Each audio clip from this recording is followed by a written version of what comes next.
वैशाख मास के कृष्ण पक्ष की एकादशी को वरुथिनी एकादशी कहा जाता है। ये एकादशी अत्यंत पुण्यदायी मानी जाती है।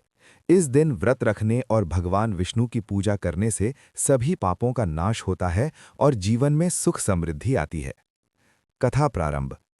प्राचीन समय में एक महान और धर्मात्मा राजा थे, जिनका नाम मंधाता था।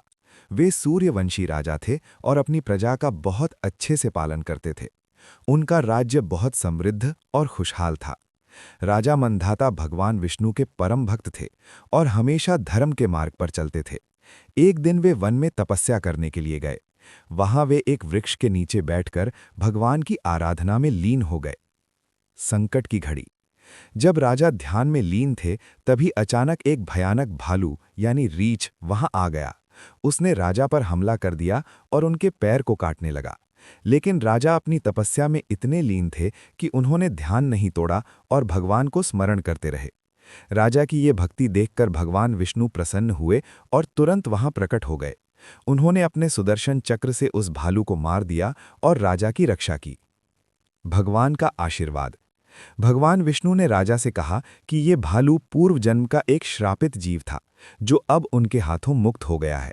इसके बाद भगवान ने राजा को वरदान दिया और कहा, हे राजा, यदि तुम वैशाख मास की कृष्ण पक्ष की एकादशी का व्रत करोगे तो तुम्हारे सभी कष्ट दूर हो जाएंगे और तुम अपने खोए हुए अंग को पुनः प्राप्त कर लोगे। व्रत का फल।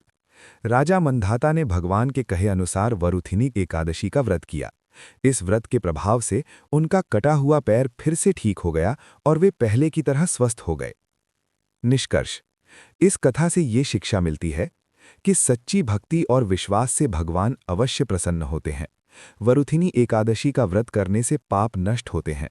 ये व्रत जीवन में सुख, शांति और समृद्धि लाता है।